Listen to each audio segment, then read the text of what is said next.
Satsuki looking for that damage, finds him on the Diablo. Diablo forced it back out as their health drops low. The Immortal now is at 25%. Back down, Yo on the Greymane, gonna be the first to fall. But is it ETC? No, that's Malthael up there. A triple. The Leyline used in the back, catching 3 people on top. That followed up by the APOC and the Lurking On.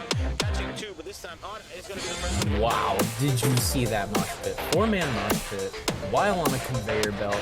That was like a regular sushi. There's the lead, catches him in the mud pit. Time trap does pop. Mosh pit goes out. Ruby's still in trouble. Pops to stay a while and listen, but it's not going to matter. Here comes the bloodlust on the backside, but the duo gets thundered and then stunned. Oh my goodness! The combo! Getting shrunk down, ETC getting killed. He becomes dog food for the Greymane. I didn't think they had a chance. I thought it was all over. We said all or nothing, and they got absolutely everything.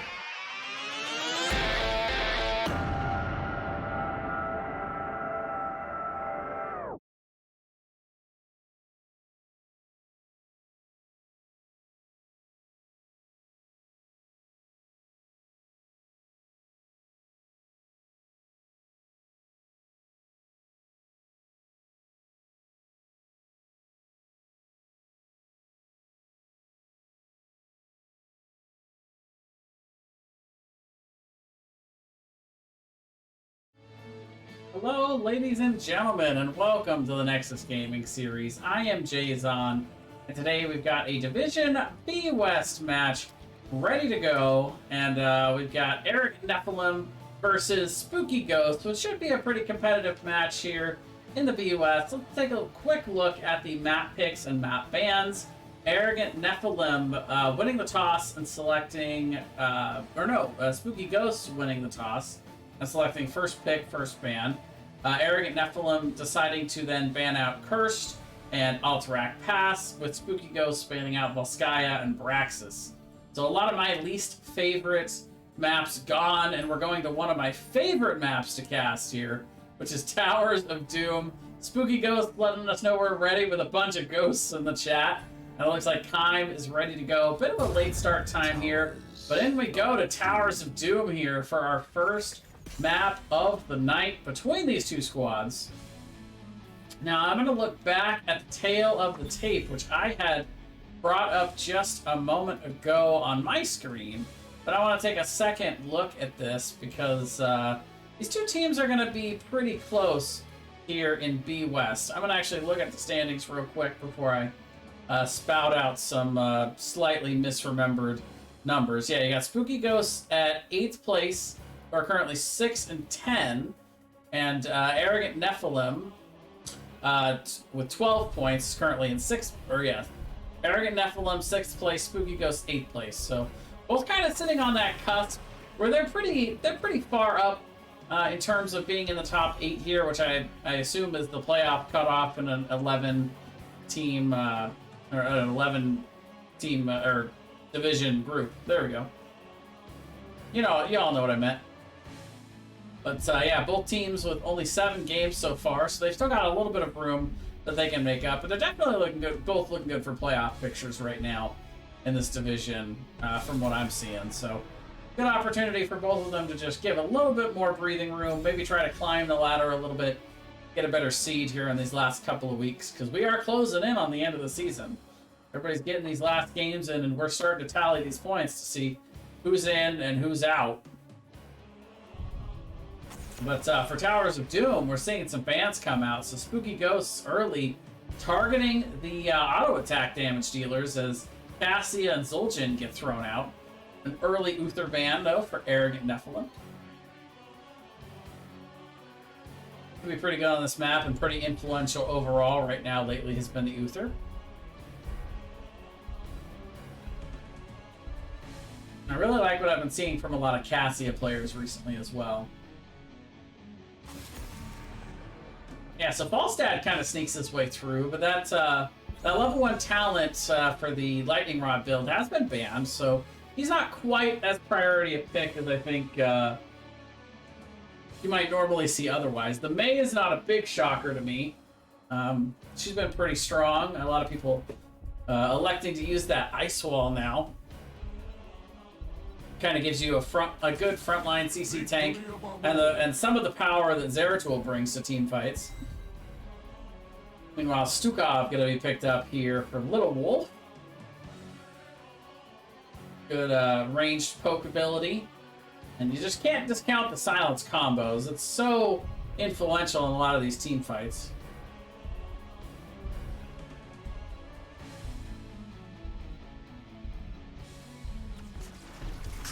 Where will we end up this time? There's the Lost Viking. So Kaim breaking out TLV right away.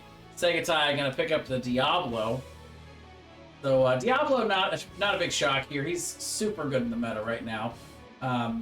Definitely been seeing a lot of him recently. But the Lost Vikings, always kind of a surprise to see. But you know, it can be pretty good on this map. The ability to spread them out, cap multiple points at once. Also, of course, allows your 4-man to focus on that priority lane on the bot side while the Vikings soak the other 2 lanes. You can even have some coordinated invades on the sapper camps, with Vikings being able to possibly soak all 3 lanes at the same time. Meanwhile, Gola going to grab the Varian, and Kalidis gonna grab the Gul'dan.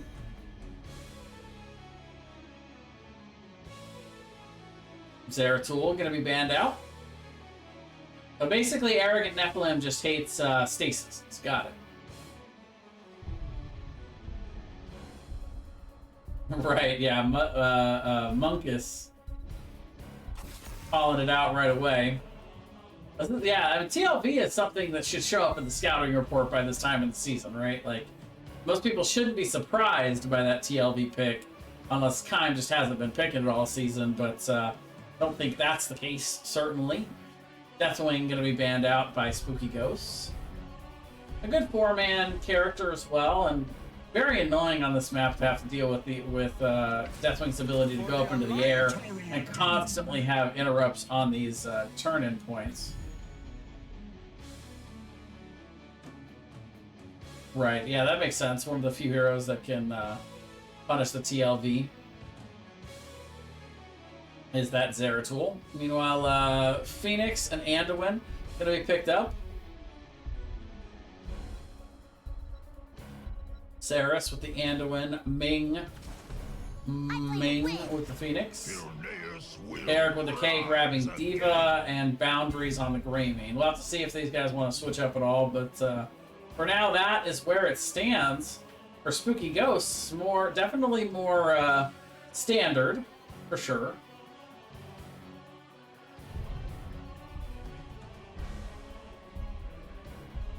One last pick here.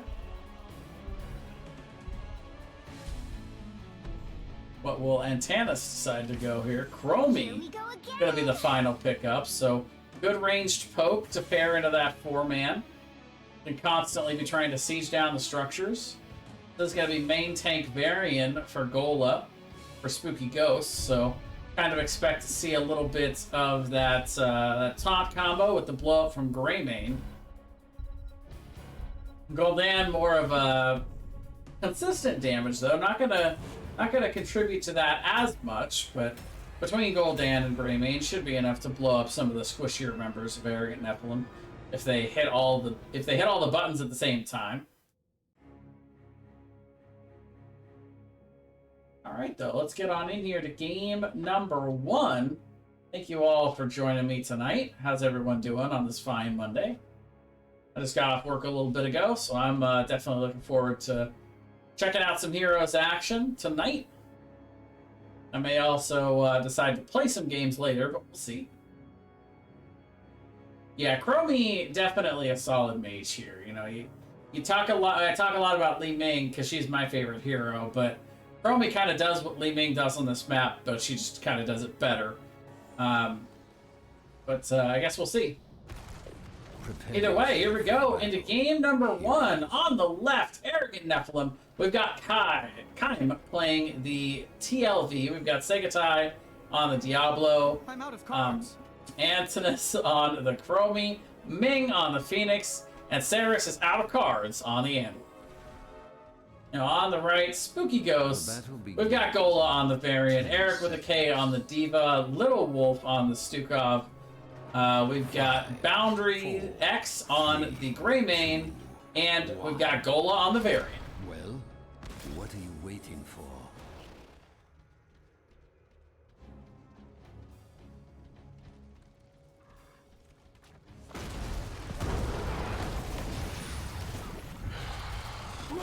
Right away, we see both teams heading into the mid, committing 5 here. Even though TLV is a little bit split out in the other lanes, but still has one of the Vikings here to at least try to soak up some of that damage with Olaf. Neither team really too worse for wear here.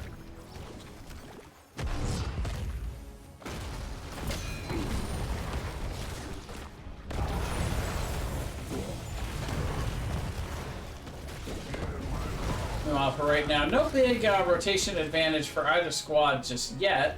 But we do see Arrogant Nephalem probably gonna mostly live down here as the 4-man with Vikings in the other lanes. Both teams actually starting to look like they're gonna go into the double soaking game.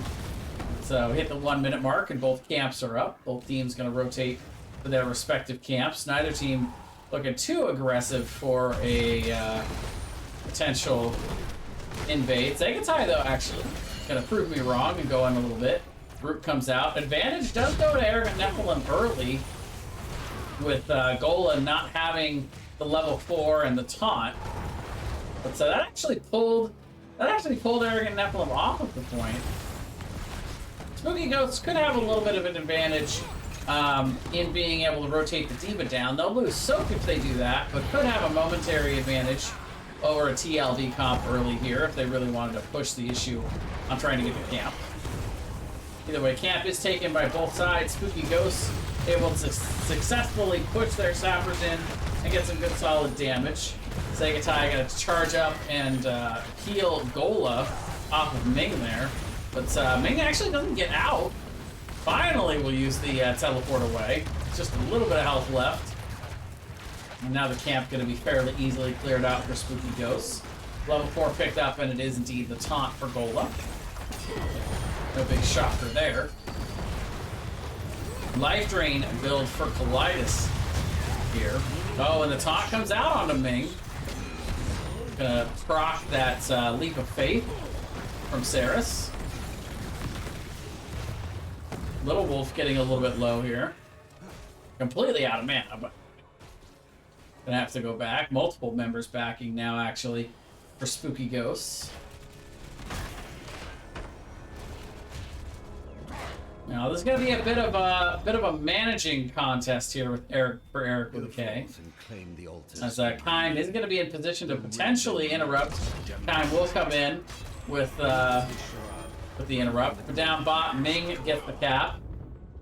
Kime getting the cap on the right side, and now it's still just Gola trying to cap. Diablo falls on the bot side, but meanwhile, yeah, that's what Eric does.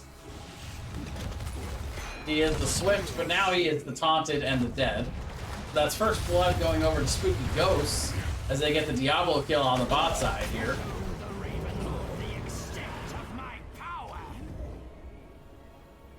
Yes, heroes, activate the towers. Hero slain. Olaf goes down in the mid lane. It's Gola able to get the taunt out down there. Level 7's coming in now for Arrogant Nephalem. They've got really not as much of a level lead as you might expect for the TLV comp right now. Spooky Ghost doing a nice job of hanging in there, despite the 4-point deficit on the board right now.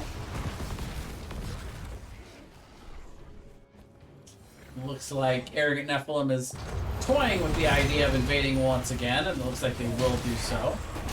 D.Va is starting to head down, though. I'm going to go ahead and send Eric.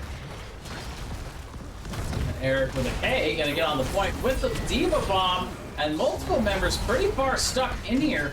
Darius is going to be alone on the point. That is not where Anduin wants to be. And that's going to be the double kill for Spooky Ghosts. Very nicely done. They lose a little bit of soak out in these lanes, but not much. Jet's gonna go up to the top. And Kime doing a nice job of just kind of passive soaking this. not having to be too overly aggressive. Meanwhile, Spooky Ghost on the bottom side, they get the taunt out on to Diablo, and that's going to be another pickoff here for Spooky Ghost. After invading the camp, and now they've got both sappers in the lane. They finish off the front wall, and now they're going to get started on the bell tower. Both altars activating on the top side. It's still just Diva and the Activate them. and the Vikings up here. Meanwhile, down bot, Anduin goes down as they engage once again. There's just action everywhere right now. Like all the others. I'm gonna try to stall out Eric with a K. I need a picture-in-picture in here, people. We're still just going back and forth for now. No mech for Diva. The level 10s will come in now for Spooky Ghost. Charge, taunt, fear after that, but has Ming going the other way. And right now, I think they're just mostly focused on trying to get this bell tower.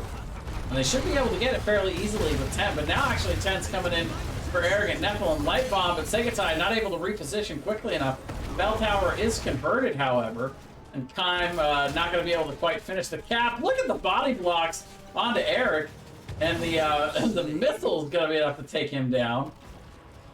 Could afford the opportunity maybe, but no, it's play again, so Eric is right back in the game here. Eric versus Eric with a K. Eric the Swift with a C.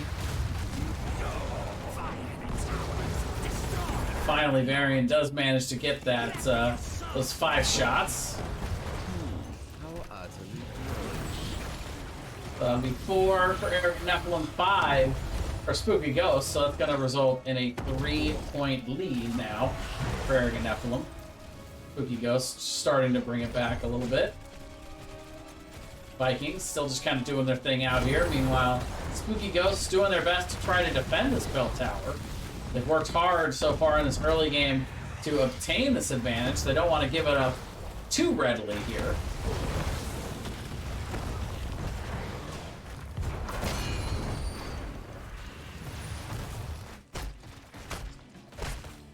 Meanwhile, Boundary X gonna grab the camp really quickly.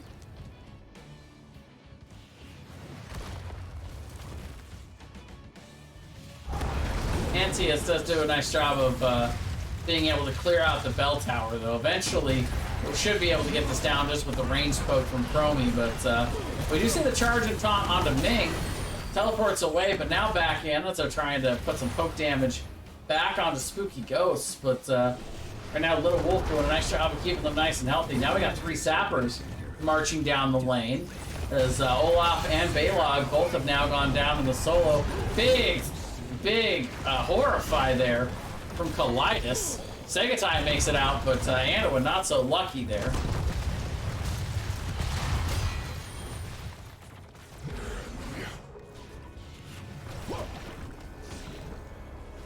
Meanwhile, Altar is going to spawn in the mid. Arrogant Nephalem going to work on another camp. Kalidus going to go ahead and cap the point, and it looks like it's going to be fairly uncontested. Looks like Kaim was starting to send Eric out to do that, but nice time trap coming in from Menteus.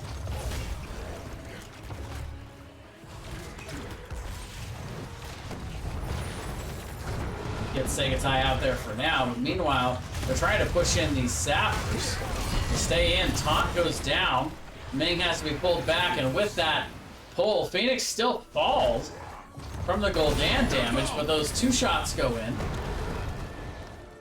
And now all of a sudden, Arrogant Nephalem finds themselves down 4. Spooky Ghosts taking full advantage. And right now, 8-0 on the kill counts. That's probably all and a little more of this XP lead right now. Arrogant Nephalem with these Vikings has done a nice job of soaking, but Time gonna get dove upon here, and that could result, well, maybe not in lost XP, because here comes Eric swiftly marching down the lane. However, Arrogant Nephalem does manage to reconvert the bell tower on the bottom side, at least. When the 4-man's away, might as well get that done.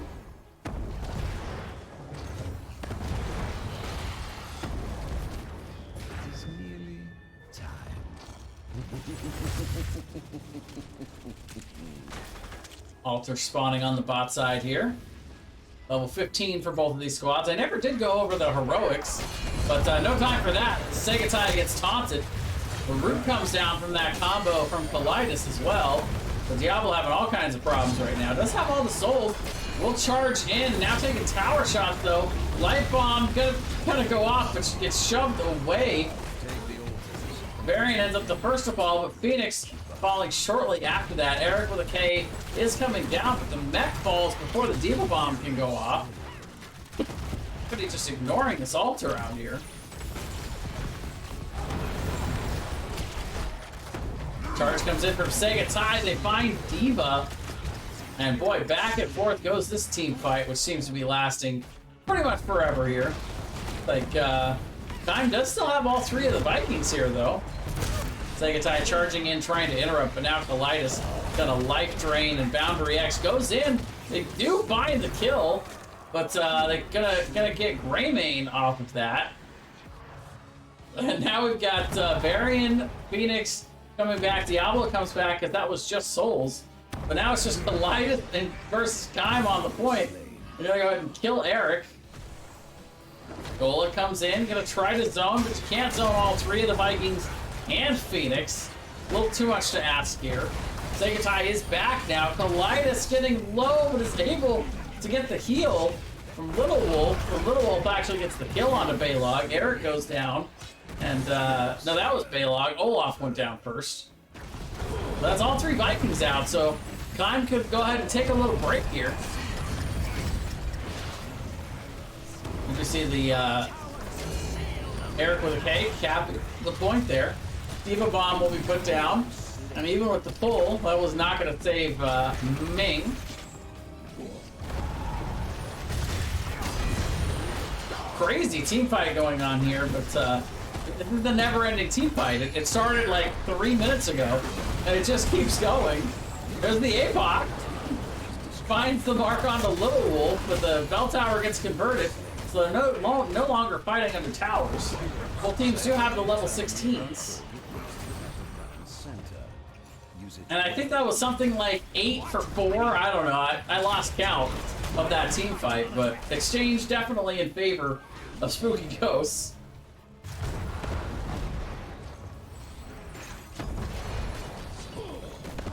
What a crazy team fight that was. Gonna end up resulting in an 8-point lead right now for Spooky Ghosts for these towers. Got Boundary X doing the camp. We're trying to push in these 3 sappers, and 2 of them make it over. No, all three of them made it over. Extends the lead to 11 now. Spooky Ghosts turning this lead up to 11. We got 3 more sappers marching on in right now.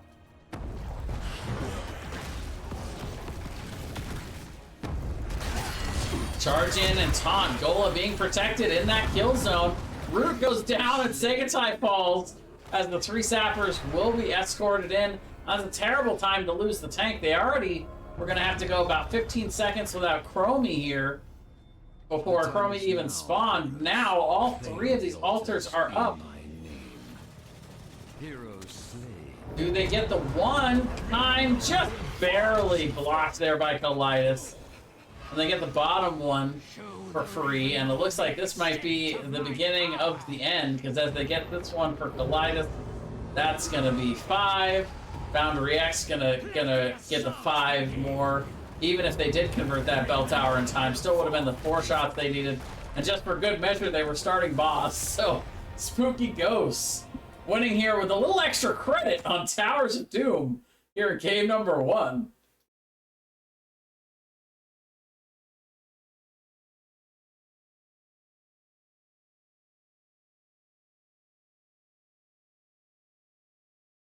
Monk is saying, I've seen Arrogant Nephalem coming back from being down 28-1 on this map, but I don't doubt it. This is the map to do that kind of thing, for sure. But I think Spooky Ghost, just too much momentum there at the end. Very nicely done. Gola, very aggressive and very precise timing on those taunts, and the follow-up was good. Politis, 80k damage in that game, and I know AoE damage mage against the Vikings normally is what you'd attribute to that, but really, there wasn't that much time where the Vikings were in the same lane as Gul'dan. Gul'dan was just laying the damage down on everybody there. Crazy amounts of damage from Colitis.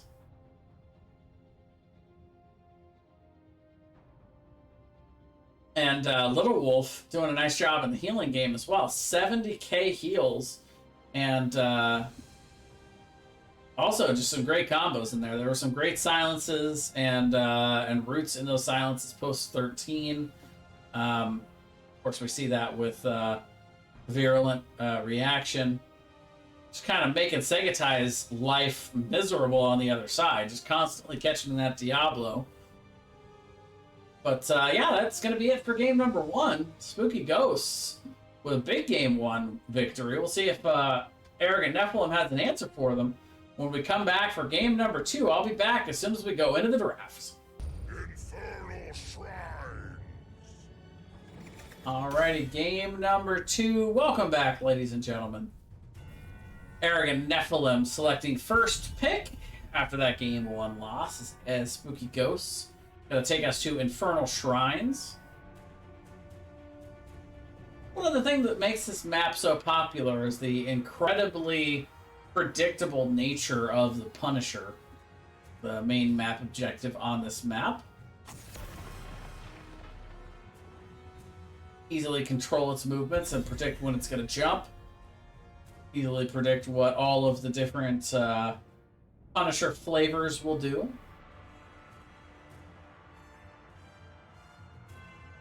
Pretty straightforward macro map as well. There's nothing too fancy about it. Wave clear premium here. Uther banned out immediately again by Arrogant Nephalem. Zul'jin banned out once again by Spooky Ghosts. This isn't a map where I typically expect to see a lot of TLV. We'll see if maybe Spooky Ghosts want to ban it here. Honestly, I don't see why they would based on that first game. No offense to Arrogant Nephalem, but I just didn't see that much that was too scary about the combo they were running. Now, I will say this much. TLV was what solely kept them in the XP game that entire time, while the 4-man was unfortunately not winning a lot of those team fights. A lot of times I'd look up and it'd be like, okay, the kill count is something like 8-2, right? And yet, you know, just like a quarter level lead, it's like, is worth fighting for. So this time, Arrogant Nephalem, instead of banning the Mei, they ban out the Greymane this time around to deny that from Spooky Ghosts and Boundary X once again. And instead they pick up the Mei first here. That is still going to be Zul'jin and Cassius, so same bans otherwise for both of these squads. And Little Wolf gonna grab Stukov, and Gola gonna grab Varian again. So, you know, if it ain't broke, don't fix it. Spooky Ghosts going with relatively the same comp. Now, I will say this much: without the Greymane this time around, they will not have quite the blow up potential on the Varian taunt. We'll have to see what Spooky Ghosts decide they want to get to compensate for that. I'm gonna grab Deathwing this time around. That makes sense.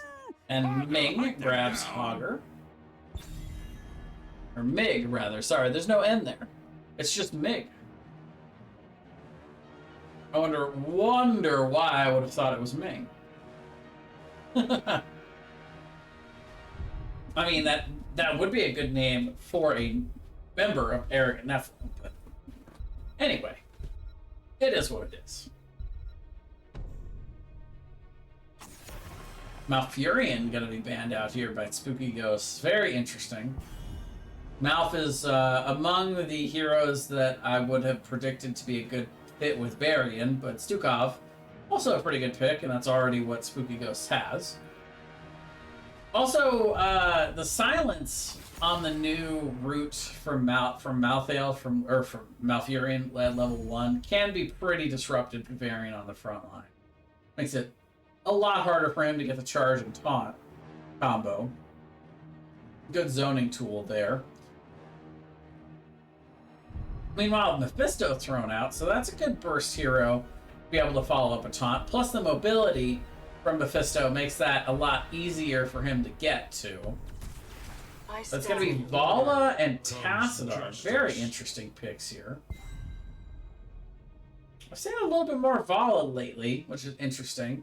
I felt like her only solid place in the meta was in double support comps, where she was kind of the hyper carry. But honestly, I don't know if she has enough damage on a lot of maps to be able to really hyper carry anymore in this age of the game. But she's still got the same low health pool, so still very, very susceptible to, I was about to say, to heroes like Genji that have high mobility, the Genji Zeratul, and that's why Vala was not so popular. So I like Arrogant Nephalem pulling out kind of an off-meta pick in the Genji to answer the off-meta pick in the Vala. You don't see Genji as much because you don't have as many of those squishy heroes with those low health pools like the Vala coming out. But if you've been around the game long enough and you know what counters used to be there, you can go that when you see somebody trying to take advantage of an off-meta pick. You can remind them why it's off-meta in the first place. So we'll see if Antaeus has a good answer for this here.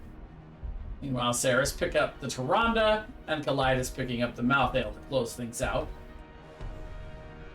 Now, of course, Tassadar and Vala is pretty good burst to follow the Marion, but Last Rites being put on the taunt target late, in the later game can be very effective as well. If you're running a reset comp, that's a really great solo laner to put on top of that. So I like this draft from Spooky Ghosts. They couldn't get the Greymane, but this is a pretty good answer. Eric with a K gonna play the Vala this time around, and it looks like Kaleidos taking the solo lane, so they're gonna swap around a bit. But the Gul'dan doing kind of the slow, steady damage last game, and Greymane doing the burst damage. This time the roles are a bit switched, where the Mage has the burst on the Tassadar, and Vala is going to have more of a slow and steady damage build on the auto attacker. Arrogant Nephalem just super mobile with the Hogger and the Genji. But anyway, let's get in here to game number 1. We are on Infernal Shrines. On the left, we've got Arrogant Nephalem. We've got Saris on the Tyrande, and Antaeus going to be playing the Genji, Kaim on the Deathwing, Segatai on the Mei, and Mig going to be on the Hogger. Now, on the right, for Spooky Ghosts, we've got Gola on the Varian, Foundry X on the Tassadar, Little Wolf on the Stukov, Eric with a K on the Vala, and Kaleidos on the Malthael.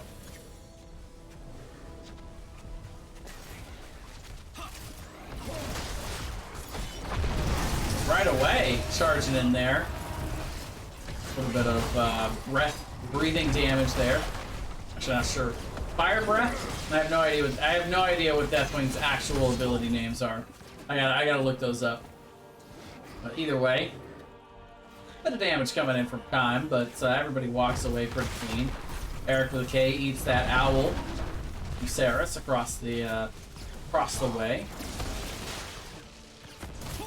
Charge on the backside, immediately going to the reflect, but they wait out that reflect and deal quite a bit of damage. Eric with a K getting low, having to vault away. Both teams will still walk away. I've finally been joined by my co-caster. Hi, Sarah. I was wondering when you were going to join. Oh, Vala goes down. Wait a minute, I missed it. Deathwing got it from over the wall, it looked like. I got distracted by the co-caster. That's not my fault. That's the cute kitty. But I am no longer casting this one alone. I've got cute kitten cuddled up with me. First blood going over to Arrogant Nephalem, though. That's how you want to start out a game 2 when you're trying to start the reverse sweep. Certainly. Both teams starting their camps out, and both tanks just hanging around the bot side here. Bit of an advantage for Arrogant Nephalem up until right about this point. Gola about to hit level 4, about to get the taunt, but gonna have to wait another wave or two here. Pretty much this wave right here will get it. So there's your taunt. There's auto attack and multi-shot build for Eric with a K. Right now shooting away at Kime. Got that big old dragon as a big old target to try and keep the hatred stacks going. Meanwhile, Spooky Ghost now realizing that they have the advantage at level 4. Gola's got his ult. So they're going to try this. They do charge in a big damage from Kime.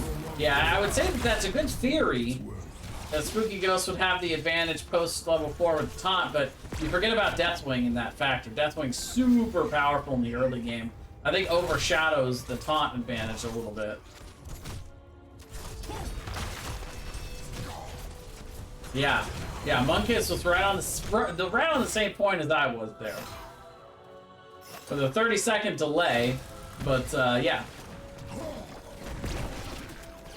Definitely overshadows that advantage, but if Gola can rotate around and get the picks on everyone other than Deathwing, the rest of the team fight will fall apart for Eric and Nephalem, but we'll have to see if they can execute that combo.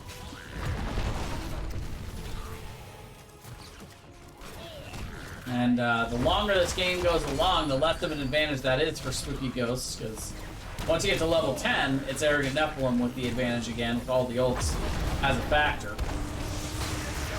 Taunt does go down onto Genji, but not quite enough damage before the Reflect comes in. Kalidas gonna rotate down from the top. Big fire damage. Gola just chilling at sub 30 health for a while there. Casually walks away. Oh! Eric with a K, just scooping up the kills here. Now looking at Mig. That hungering arrow following Genji around. And Mortar Punisher goes over to Spooky Ghosts. They're able to get it here.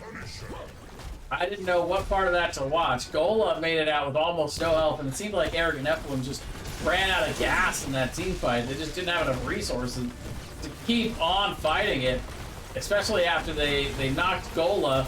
They did 99.9% of his health. What's left after that, really?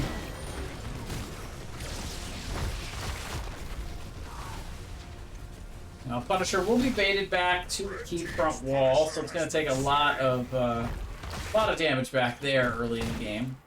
There's your predictive nature for the Punisher, but still, full front wall, the well, and half of the fort. Pretty good value for Spooky Ghosts. They'll quickly rotate and grab their camp.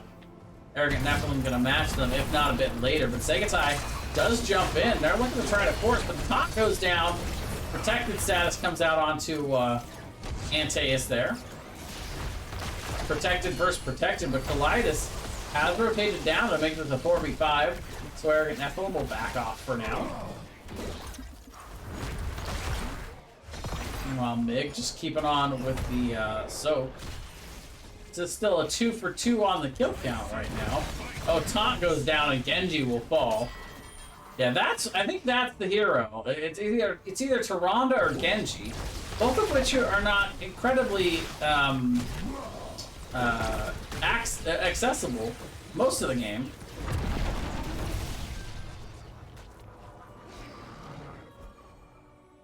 Because, I mean, unstoppable for Hogger, going to be difficult to tie down with the taunt. Of course, you can't CC the Deathwing. You could try to go after the Mei before she gets the ice block down. That's possible. Mei is one of the lower health tanks that gets sustained from her abilities. So much like the Johanna, is a little susceptible to not being able to cast her abilities. So if you can get a taunt with a good silence combo from the Sukhov, you could definitely blow up a Mei. Level 10's coming in hot. Black Hole along with the massive shove. Parry to pair with the taunt from earlier. We've got Consumed Souls. Or no, not Consumed Souls, but Tormented Souls for the Malthael. And Vala is still holding here. I expect to see Rain, but we'll see if that's Rain or Strike. Meanwhile, for Arrogant Nephalem, they have They've got the Bellowing Roar to go along with the X-Strike, Ice Wall, Starfall, and Hortipole. I gotta learn those symbols. I got Ice Wall down, though. Level 11 now for both squads. They continue the soap game. Yeah, both solo laners a little beat up. Gotta watch out when you got a Genji on the other side. That's a quick rotation for Genji to be able to get in there and gank the solo. Meanwhile, we will see Segatai with an early ice block, top to follow. Now Segatai goes in deep, gets the ice wall out onto just Tathdar. The shove onto Genji in the back, though. Hello. Or goodbye, I guess I should say. Eric, the kill's so low. Maid comes down and gets the kill. Meanwhile, all that time, Elias was not there, was backing. To be fair, though, Mig is all kinds of low right now. And the top comes out and Gola does it by himself. Kills full Thanos. Fine, I'll do it myself. So it ends up being a 1-for-1 over the long haul, but it's gonna be pretty staggered for Arrogant Nephalem here. So it's gonna be a while until they've got Soul. They've got their Hogger available. Taunt goes out onto Genji once again, but the Reflect comes out in time to get him out there. Assist from Segatai on the ice wall, create a little bit of space and time. Hogger is now back up, and a lot of the heroics are down. Was Reign of Vengeance selected, by the way, by Eric with a K. Charge comes in, and oh, the taunt and the blow up again onto Genji. Well, Mig gonna slide back on out there with that unstoppable, and it looks like Spooky Ghosts are gonna be able to take control at this point. Malthael very, very good at clearing the Shrine Monkeys here. Oh, the charge, the taunt, the silence coming in, and finally the ice block comes out, but it's gonna be too little, too late for May. So that's gonna be a second kill, and more importantly, a staggered kill here for Spooky Ghosts. As immediately Kalidus is gonna rotate out and try to answer. I don't know if they're, well, they might be able to discover that Mig is out here on this point, but meanwhile, the big push coming in. Gola kind of trying to stall out the wave. I love it. Oh, but Kalidus does discover, but a little bit too late. And now we got multiple members coming in. Gonna go ahead and pop the Eternal Soul and dashes to the backside. The little okie doke. Kalidus able to juke. And now this is Arrogant Nephalem pushing on the bot side. Spooky Ghosts pushing on the top. They get the top fort and now are looking at the keep front wall. They're going in deep, actually. They do the side wall, and they're kind of just letting the wave tank the wall and the Punisher take the core. So Gola will go ahead and start tanking a little bit here. Gonna have to back out now. Fort goes down on the bot side as Kalidus trying to deal with the Destroyer.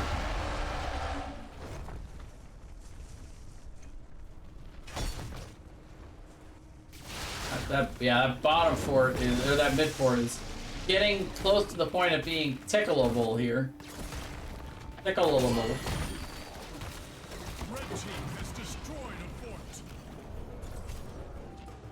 They will indeed tickle that down. No problem there. Camp invade.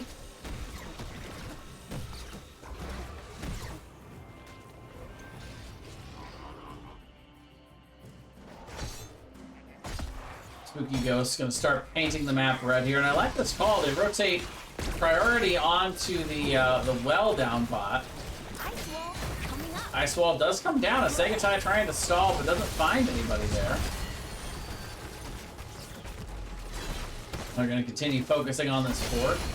There's an opportunity for Arrogant Nephalem to get a free 16 fight if they can find the engage, but it's gonna be tough without Ice Wall. Red team has destroyed. Now the camp gonna be finished off there by the wave. Now they're gonna rotate directly up after Hogger here. It looked like Gola looking around for him. I think the vision might just be getting in the way a little bit, but now Yeah, I don't think either of them saw each other in all that mess of the jungle. I kept thinking one of them is going to change directions here, but I think they were just barely skating around the terrain in just such a fashion that they couldn't see each other. Otherwise, I can't imagine Mig would have rotated directly into the wave. Level 16 is now on for both squads. Not a whole lot for either team to do on the map right now. Mig clearing the top. Gola hunting for somebody. Is gonna find the taunt on the Segatai. Oh man, the silence and the root follow up there. But Vala does go down. Antaeus able to get the combo of damage there, enough to get the kill. Kime though actually gets the actual kill. It looked like most of that damage was coming in from the Reflect and the Genji. Little Wolf getting a little bit low here. But we do see both of the solo laners have rotated in, so it is a 4v4 now. Kime going to try to get out here. Leave that trail behind. Slow him down. Both teams somehow make it out there. A scary moment for Arrogant Nephalem. Spooky Ghost now going to be afforded the opportunity to immediately rotate onto this point and start to get a numbers advantage. Down bot, there's a bit of a wave built up, but Eric with a K going to rotate in and clean this up for the moment. Spooky Ghost maybe not wanting to be too aggressive with Vala gone, but Eric is coming now, it looks like. Damage going to be focused on Little Wolf on the backside there from the Genji. Mig now going to charge in, but now kind of bouncing around a little bit on the backside. Just, holy cow, the ping-ponging. And maybe coming back now. Yeah, I was lost in the hogger there. But there's a lot happening here. Arrogant Nephalem getting the advantage, but May does go down. Philitis able to get that, but now it's completely out of mana. Boundary X still alive. The 2-for-3 exchange, but Kime is still alive here.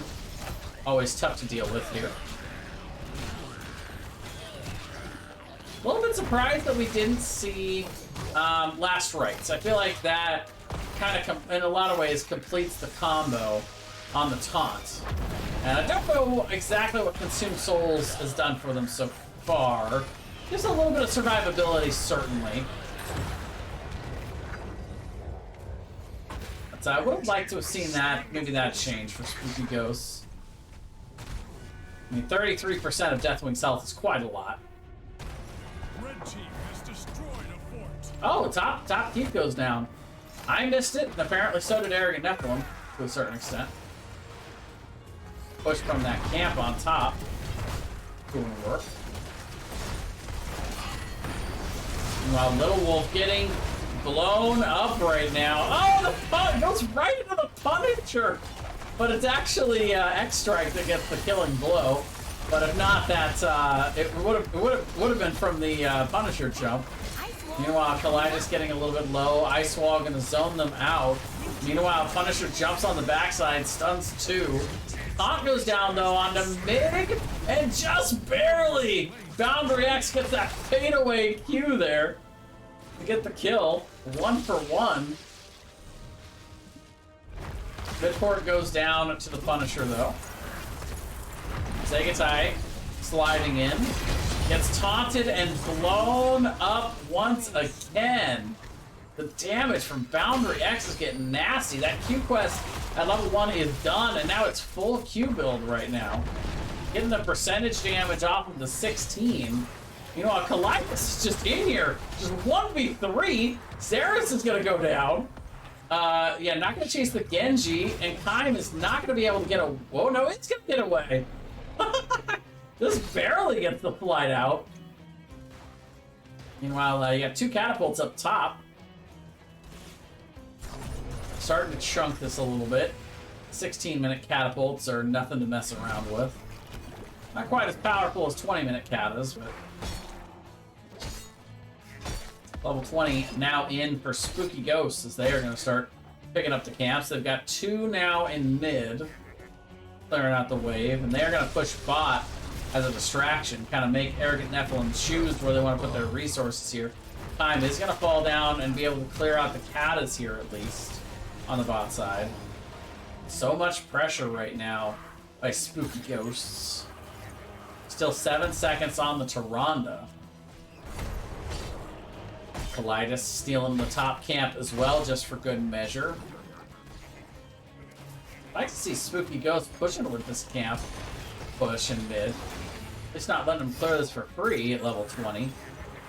Of course, level 20s are in for Nephalem, so they don't really have too much reason to risk right now. You can definitely afford to play it slow. Their camp is not exactly a hard siege. I should say, their comp is not exactly a hard siege comp either. But oh, look out, Gola looking for somebody. It's hit by that owl though, so I'm going to be slowing down a little bit there by the 13 from Saris. Segatai getting low, gonna have to slide out. Starfall goes down. Deal a little bit of damage to them on the way out, but nothing that Little Wolf can't heal up later. As Gola now just getting hit by all these owls. Baby Varian rolling around the map now.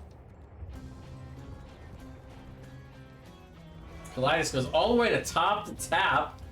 It does have the Pale Horse though, so it'll be down here fast. And again, just picking on Gola right now, man. Taunt onto Segatai. Silence, but no root follow-up on that silence, so Bellowing Roar coming from behind, gonna zone Kaleidos for a moment, but Ice Wall on the backside, but Vala the first to fall. Nice job zoning out the task. Now we'll be able to follow up the Ice Wall, get the kill there. That's a 2 for nothing, and they're looking for 3 for nothing here. As they try to kill Kaleidos, but Kaleidos is actually kind of holding his own here. This is 2v5 between Little Wolf and Kaleidos. Time is super low. Well, the entire health bar is poisoned. Deathwing falls. Blind comes out. Kaleidos gonna get sniped by the Lunar Flare. Starfall goes down. 3v2 now. Little Wolf getting low. The Reflect doesn't find any damage. Lunar Flare just barely. Just a hair behind Little Wolf. 4 under attack on the top side. 2 Katas going on 3 right now. Genji's going back. And finally, the Shrine has started. Shrine was not going on that whole time. Genji will be able to take this out before too much damage. 3%. Not too bad there. Team fights have been crazy, by the way. This has been a crazy match.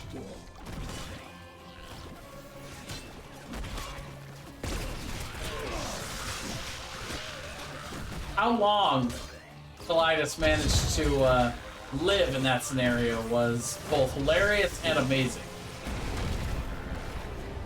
Can it be both? By the way, this is Final Curtain. And not the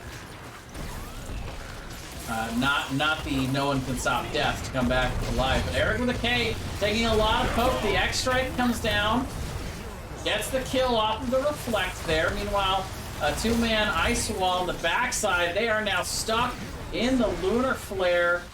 The triple kill here, and all of them afforded to Genji. Meanwhile, they're on Boundary X on the backside. Kaleidos, the only one alive, and as much as we've seen a lot of 1v5ing, I don't think we're going to see it here. And that's going to be a full 5-man team wipe. But again, just a relentless stacking of these Katas. Somebody's got to go back and deal with these Katas at some point here. Because they have chipped away at the the shields. They're trying to push this in while Antaeus gets the point. That's 58. Yeah, they're fine. Like, the wave will clear that out for the most part. Spooky Ghost should be up in time for this defense, though. You have the Mortar Punisher coming down the lane, gives a little bit of extra siege potential. Once it's a team fight, more like a zoning potential with the damage circles targeting the heroes. Genji is not here. Ice Wall goes down. Doesn't find anybody. Punisher goes in. So that stun is down for now. Kalidas the last to return. Core is down below 50. All 5 are here. The Punisher's still healthy. Augur is going to fall, and that is going to be it. Game number 2 going to Arrogant Nephalem here on Infernal Shrines. And that means we are going to a game number 3.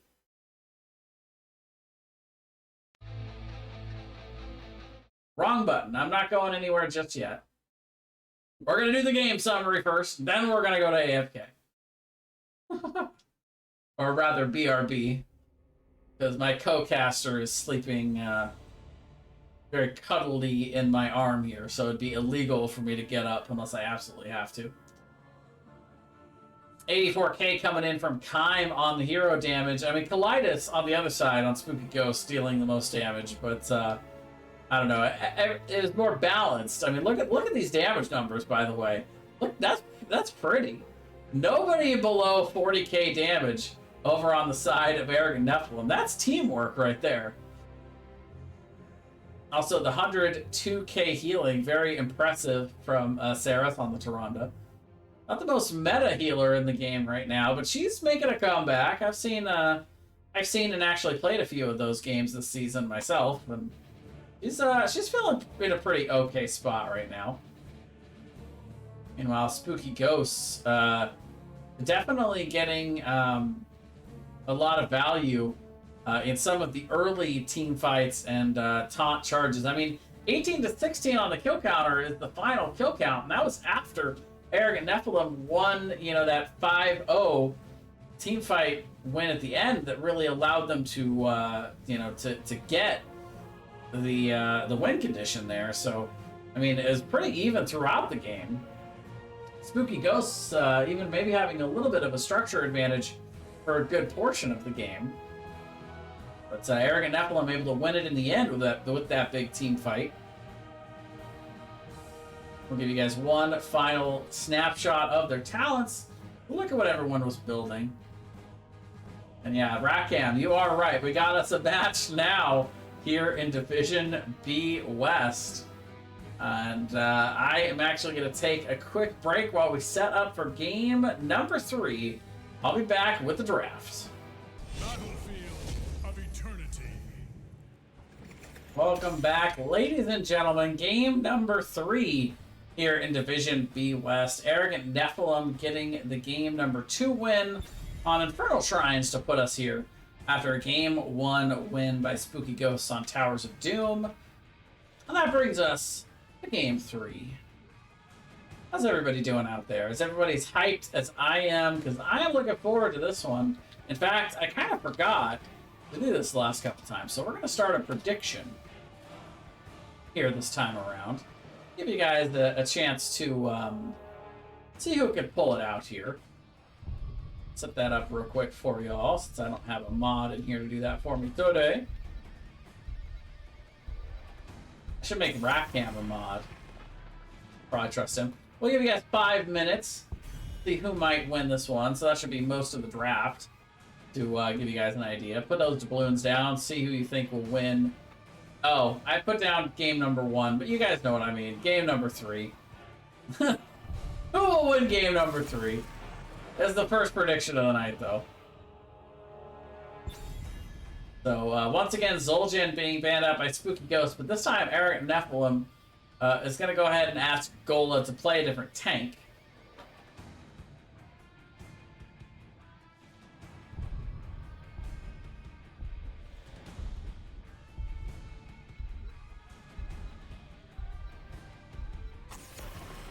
Tyrande going to be banned out by Spooky Ghosts. That's crazy talk. Well, you know what, Rackam? I'm doing it. Yeah. Oh, I don't know if I can do it, actually, on here.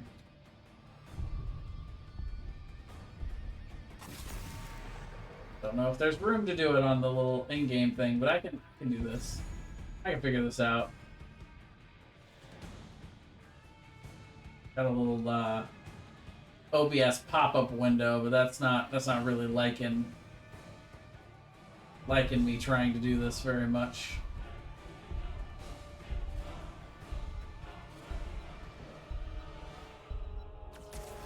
The light abandons no man. Uther going to be the first pick up here. So the first game for Spooky Ghosts where Uther isn't banned out, that just immediately goes over to Spooky Ghosts here. Goes straight to the Uther. There you go, Rackham. You are now a mod, my friend.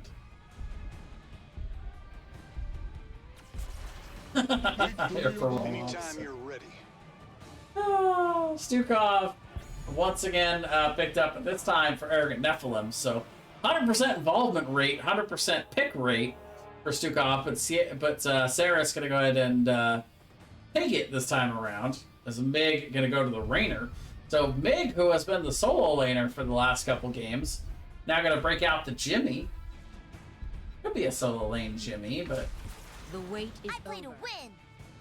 And while Diva and Cassia coming out here by Spooky Ghosts.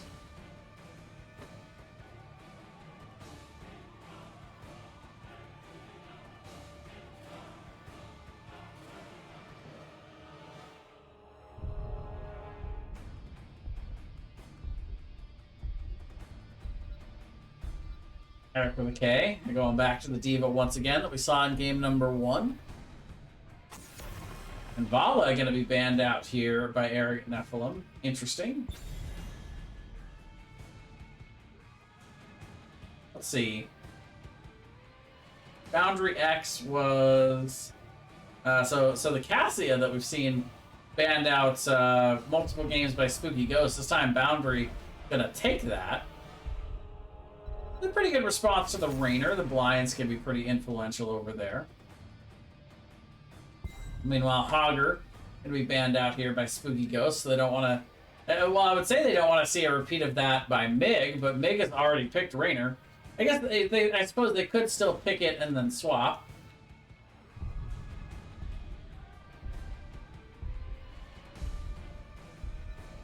What's up, Kryn? Long time no see. How's it going? This realm needs me. Yeah, indeed. There's on Sukov. If the Sukov is half his Saranda, oh boy. I would imagine it is. It's certainly a lot more meta. But we're going to see Deathwing coming out once again for Kaim. And Li Ming coming out here. My favorite hero. Always love to see the Li Ming. Great map for it here on Battlefield. Meanwhile, Kalidus going to take the Chromie this time around. And Gola going to go to the Brightwing. So, Gola currently on the healer and Little Wolf on the tank, I suppose.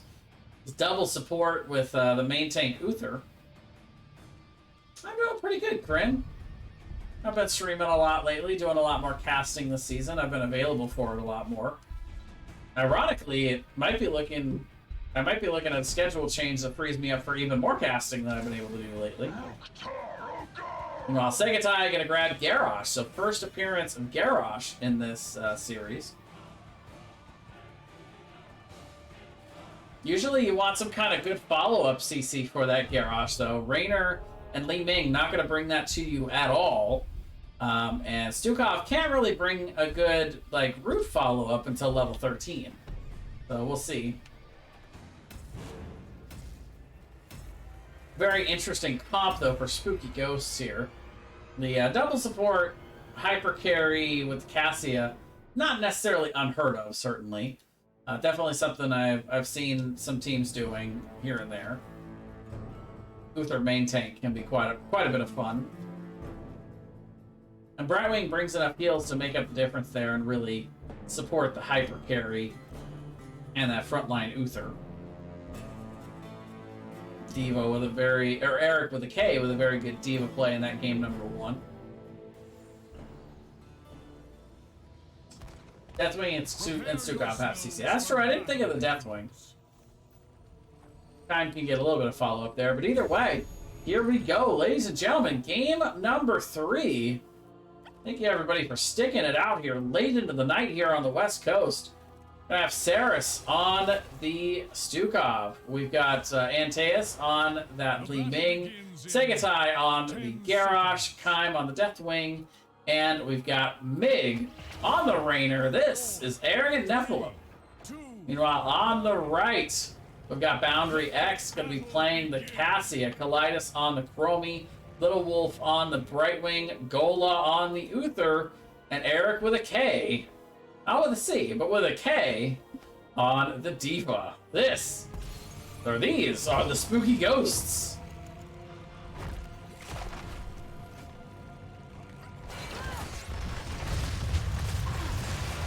Right away, both teams gonna adhere to that standard 4-1 rotation here on Battlefield. No one getting a little. And just as I say that, there goes Boundary X, just blowing up the rules of engagement here.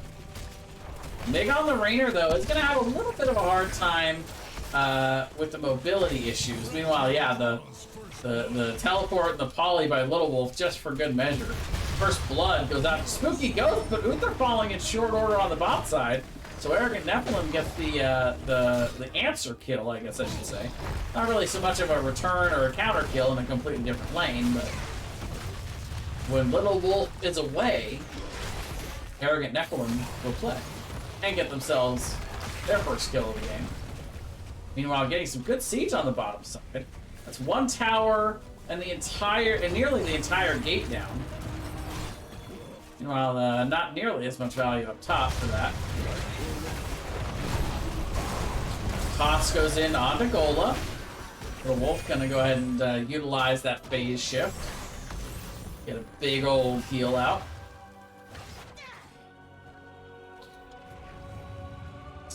Standard choices across the board here. Love to see the Aether Walker coming in. One of my favorite talents.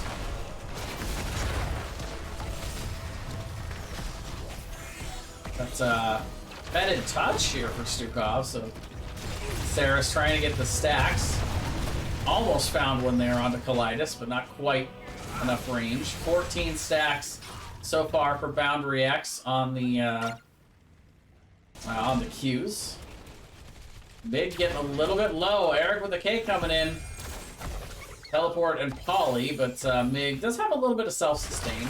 That's Rainer's one claim to fame as a solo laner, as he does have the self-heal. Gives him a little bit of a right to call himself a solo laner. Not much, but a little bit.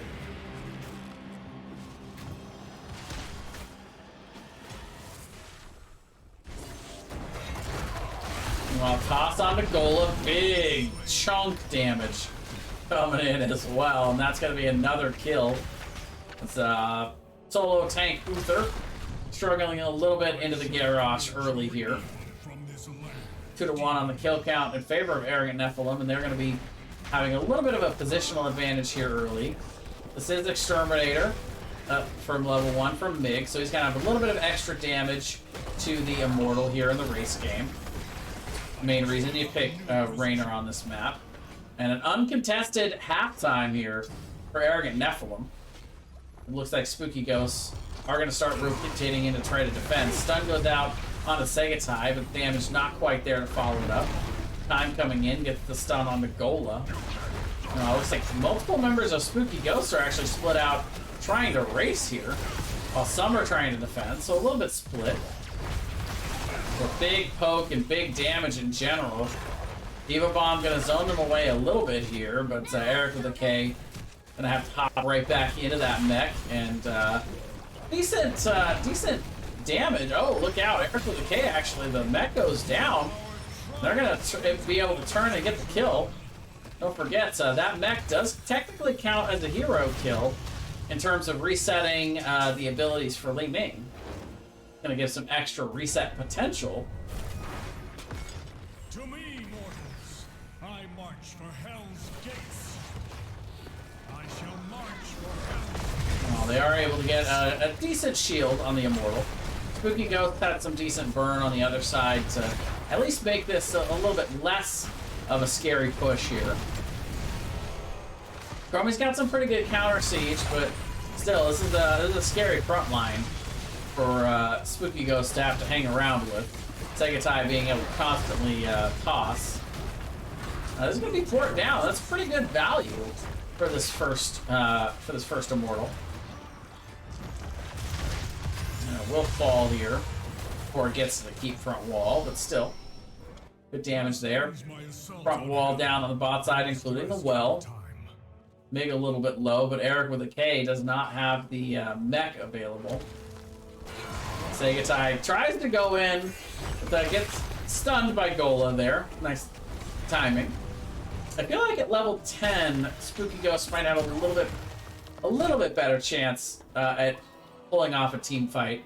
But they've got to really time it right. They've got to really coordinate, because like eventually, if a team fight goes more than a few seconds, really, without a kill in favor of Spooky Ghost, it starts to turn fairly quickly in favor of Arrogant Nephalem in these team fights. We'll see if it actually turns out that way, but Deathwing currently up in the air somewhere, flying above.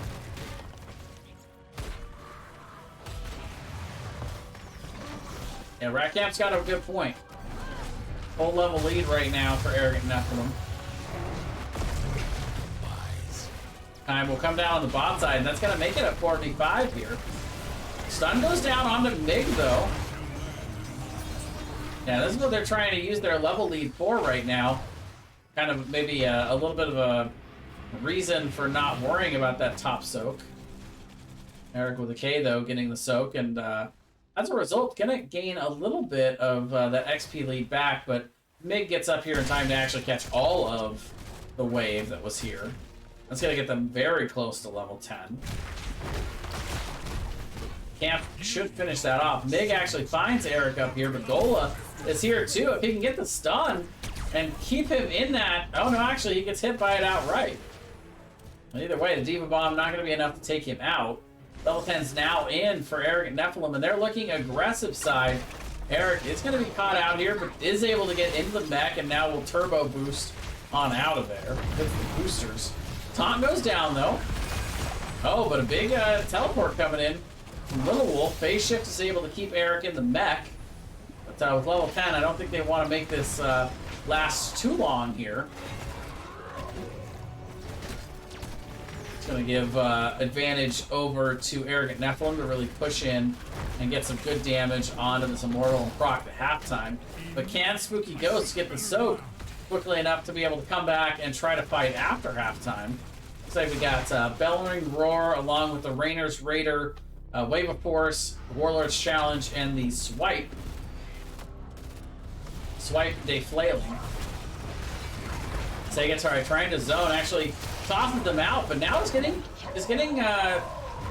damaged there. Has to pop the Indomitable to get on out there. Eric with a K taking a lot of poke though, but Kime pretty low, but it's a big 3-man Bellowing Roar. Oh, look out, Ming gets hit. Big damage from that nice zoning mech explosion there. Diva Bomb. It's very well placed, and now Eric's gonna get tossed around, but has the boosters. And while the poke is coming in from Arrogant Nephalem, they're gonna be able to finish off this Immortal. Eric's gonna go down just after the boosters. Now it's caught in the silence. It's poked. D-Shield comes out from Gola. They will be able to save him for the moment, but still, that's a half shield Immortal going over to Arrogant Nephalem. Gonna give them a big advantage here going into the back half of this one. Mig gonna not group with the team, but instead gonna rotate to the top and resume those solo lane duties. Yes, I just said duty. Deal with it. Port on the bottom side going down here as Arrogant Nephalem still about a level lead, but they're still pretty far away from 13. I don't expect them to get it during this push. At the very least. Time gonna come down into this bot lane and begin the process of pushing here. About half health now on the Immortal as the front wall will fall. Does a nice job of clearing out the wave at the very least before it's gonna go down here. Mig is down here with D.Va in top, so this is a 4v5. They want to try and pressure the keep a little bit here with 13. They could. Looks like for now they're going to back out. I like that call. You got a big lead, big structure advantage. No reason to risk anything deep in enemy territory. You can just kind of paint the map blue at this point. From me scouting out with that level 1 talent.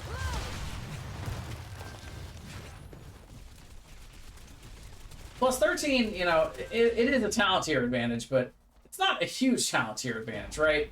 Like some of the old style heroes, Jaina, KT, you know, they get some big 13 talents, but for the most part in this game, most team fights are not going to be won or lost simply on a 13 talent tier advantage. Like, it's 10, 20, and 16 are the big 3 in that order. You can make an argument about 7 being maybe the next biggest, but I think it's a big drop-off.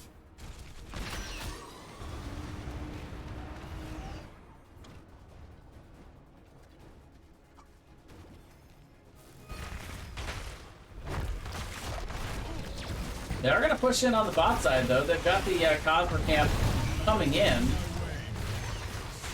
Immortals are going to be spawning once again.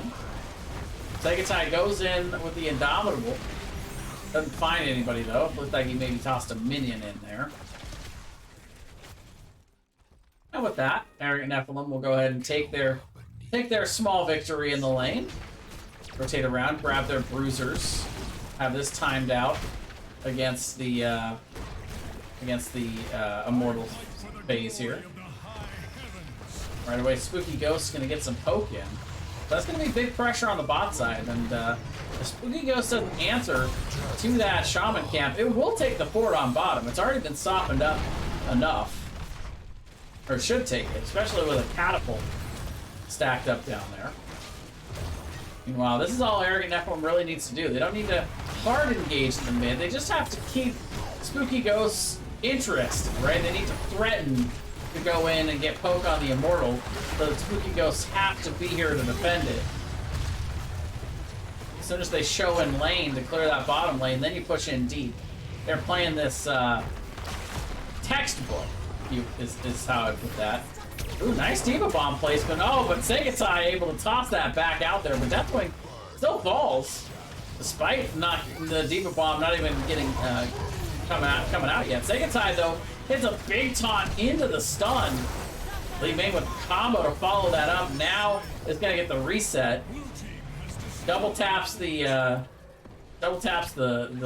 blink, but that's fine. Kill's already down. Bottom keep did fall in the meantime. Oh, Little Wolf getting tossed out. Now blinks up to Eric, but still taking a lot of damage, and Li Ming comes in with that Calamity build. And that's going to be a reset on the mech into another potential reset, and there you go.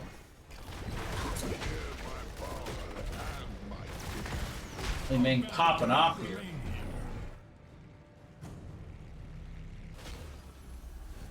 Level 16's coming in soon for Arrogant Nephalem.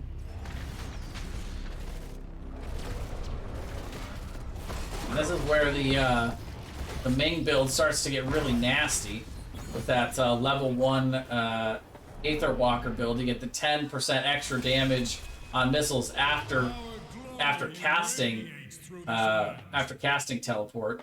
So you take if you take the mirror ball, you're getting 50% extra damage from those missiles, essentially. 10% for each. Or you can go Fireflies and just have 30% way more often. But no, it is going to be the 5, so big damage coming in. Level 16, nearly about a 3/4 shield Immortal. Exposed keep already down here.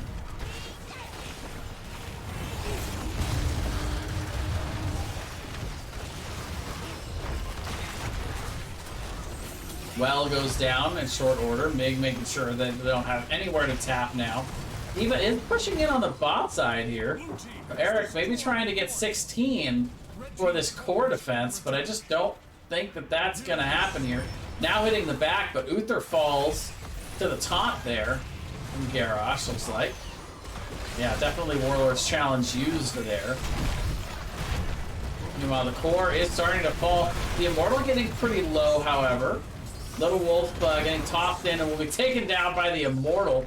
And that is it. Game number 3 and the series goes over to Arrogant Nephalem here on Battlefield of Eternity. Very scary push at the end. They're able to take full advantage on it. I got a little bit lost in the Li Ming sauce there. Not going to lie. I like good Li Ming play. What can I say? Sue me.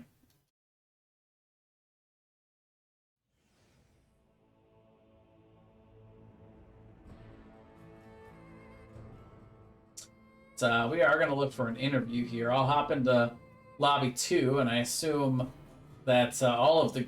I'll see if we can get team captain for Arrogant Nephalem here. Let's see. There we are.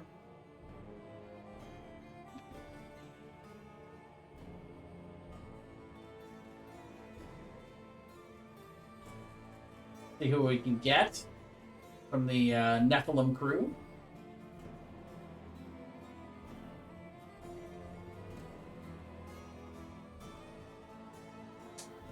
Probably give them their point here. Hello. Hello, and I'm joined by Tank for Arrogant Nephalem. Segatai, how's it going? Pretty good, pretty good. All right, well, pretty impressive comeback there.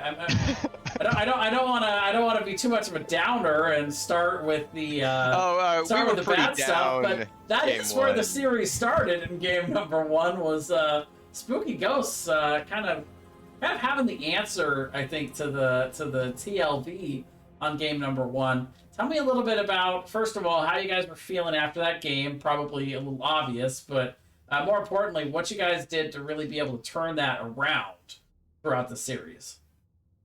Yeah, game 1 was rough, and was mostly, I think we just kept making, like, someone stepped out too far, like, every, like, 30 seconds, basically, and we never, like, recovered from it. Like, they got a pick early on, and then we just let them, like, keep getting picks, I think, and snowball from there, so. That was mostly, I think, on our fault. But well, it's so easy to do against the variant comp, you know, that's something that I've seen. They ran that comp well. They were pretty on the ball on, like, not afraid on how to pick a kill anywhere. In the death zone, doesn't matter, getting a kill. Right, yeah, I saw a lot of those just no fear charges with the protected status into the death zone. I'm like, oh, okay. But I mean, that's a good use of protection status. You definitely don't expect it, right? It'll work. So then we go into game 2, a bit more of a back and forth affair. You know, Spooky Ghosts having a nice job, you know, within the early game, getting a structural advantage. Tell me a little bit about what you guys were able to do to kind of turn the momentum throughout that game and be able to dial it up towards the end with that big team fight at the end. The big team fight at the end, I think we finally just had, like, position on the shrine with everyone there. Like, once you lose so many buildings, you don't have to worry about, you know, protecting them. So everyone can actually show up to the shrine on time. And I think that actually let us, like, pull something together. I think early on, they had better wave clear than we did, I think, that whole game, and, like, camp clear. So we were kind of struggling that whole game to put it together. Yeah, but at the end of the game, you guys are able to get a full 5-man team wipe. And initially a little bit split on the calls. How worried were you guys about the catapults building in top versus, you know, like... Someone told me, I didn't look at it. I told people it was a problem, and they said they would get there in time. And I was like, sure, if I lose, I get to yell at you. If not, then good job. That's a win-win. Yeah. And Teus did call out that, so he finally figured out that he couldn't just E into Varian on cooldown, and then he would get punished. But apparently doing so let him complete the Genji level 20 for the deflect damage. So it may have looked bad, but we were tactically feeding all game just so he could pull that off at the end and look pretty. So I think we did pretty well. Of course. Yeah. Always the tactical feeder. Makes sense. Always. All right, so then we go on to game 3, and we see a little bit of a unique comp coming out from Spooky Ghost. They decided to go with the main tank Uther. Not necessarily unheard of in the current meta, but tell me about your reaction to initially seeing that comp and what you guys were looking to do to try to counter it. We were looking for mostly what healer they were gonna like pair with it, and what it would actually let them do. We weren't actually. I don't think we were expecting the Brightwing. I thought we thought they might be Brightwinging in case we Genji again from game 2. So that took that off the table, I guess, and had to look for other heroes to work there. But we won. The thing with like Devil Support has to fight you that whole time. So as long as you win race, you get to dictate what fights you take and which ones you don't, right? Because BOE is pretty binary on there's only one thing to do. Right, and you never really have to. Like the big win for them is being able to take the fight under the Immortal, and that's just something that you guys. No team ever has to do that, right? It's always the choice on when you engage on that. So yeah, definitely a good point there. So then, we saw. Sorry, go ahead. Oh, nothing. Go ahead. So yeah, then we saw a bit more, almost not quite as opposite as game number 1 for Spooky Ghost having the advantage, but you guys were definitely able to dominate there on game number 3. Were there any points in which you were at all worried throughout that match, or did you guys just kind of feel in control the whole time? I think we felt in control for most of it. I think Kime died at some point in the middle on the dragon, and you weren't, without like percent damage, you aren't expecting Deathwing to like die randomly from like, oh, you just sat there and got poked down for like no reason. Like you should. You had buttons. What are you doing here? Dragon dying. I guess that was probably like the only fight where like, oh, this might turn in their favor, but I think it at least traded a kill, maybe. I don't remember exactly. Yeah, it was a little staggered, I think, but yeah. Yeah. There was definitely, I remember, a big taunt into a stun circle in that whole mess and just obliterating somebody. Yeah, I did. The circle went down at the right time. I was like, oh, all I gotta do is push the button. I'm not gonna do anything. This does the job for me. I can do this. Yeah, a lot of Li Ming pop-offs in that game too, for sure. Yeah. And yeah, a little bit of an off-meta choice for your solo laner for this game as well. Tell me a little bit about your guys' thought process in taking Raynor for Mig here. It's mostly because Mig doesn't know how to play offlaners because he's bad at the video game, but we try not to hold that against him. And at least Raynor is good on this map, so you can stick anybody there, and like as long as they don't have anyone that can like hard push the lane, like it's fine. You can play whoever your heart desires. There you go. Yeah, definitely seemed to work out with Exterminator at level 1 for the map. You guys definitely had the race advantage, no doubt about it. Yeah, and like maybe he loses like a camp top, but like you can't push in a Raynor without, or most heroes can't just like push a wall in a Raynor, so. Right. As long as he's patient and when it comes back, that makes sense. Yeah. All right, well, I think that pretty much covers the whole series. Definitely an exciting one to watch. But before I let you go, are there any shout-outs you'd like to make? Shout-outs to the team, obviously, for, you know, not giving up completely after game 1 getting stopped. I didn't almost mute my team just out of spite. That definitely didn't happen. Shout-outs to Spooky Ghost for the really good game 1 and the really close game 2. They almost shut us out there, and, you know, we were lucky to maybe get a draft win game 3 and, you know, pull it back around. So good job to them. Hopefully, you know. Technically, I guess this is exciting because we were 1-1 against Spooky Ghosts over the last 2 seasons. So this was the tiebreaker finale. There you go, coming the down rubber the match wire. coming in. Yeah, 3 seasons in a row, Spooky Ghosts making it fun every time.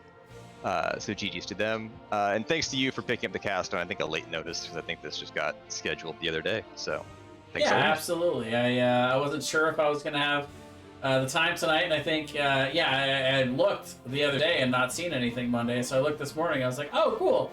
All right, there's a game there. So I guess sure, why not? Yeah. I'm not doing Thanks a lot, anything man. tonight. Is Alright. anyone these days? Not after 7. Oh. All right. Well, thanks again for coming in for the interview. Congrats on the win, and have a good night. You too. Thanks a lot. All right, ladies and gentlemen. Well, that is going to do it for me tonight, everybody. Thank you all for watching. I appreciate all the support I've been getting. Doing a lot more casts lately, and I'll be back with another cast on Wednesday night. So there's a couple days until I'll be back with all of y'all for some more NGS action. I think I'm actually probably going to take the night off from streaming. I know it's a big shocker. I've been streaming a lot lately, though, so I feel like I need to take a little bit more me time or J time, as it were.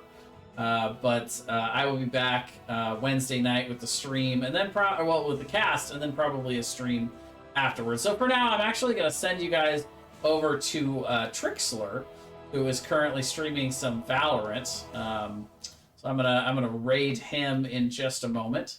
So don't forget to follow. Also, I post all of this stuff onto YouTube as well. So be sure to subscribe onto YouTube. I'll actually go ahead and throw the links out. You guys can also always find these in the chat. Don't forget to check out my Discord as well. Probably the best way for everybody to keep up with my own personal content. Definitely the easiest place to find all of that is right on my Discord channel. Just come in, hang out, chat with me anytime you like. Reach out. But yeah, that's pretty much all I got for me. And thanks again for both of these teams for putting up a great fight tonight, putting on a good show for us. Thank you all for staying late into the night, hanging out with Sarah and I. We've had a great time tonight. And for the Nexus Gaming Series, I am Jay Zahn, and we'll see y'all later.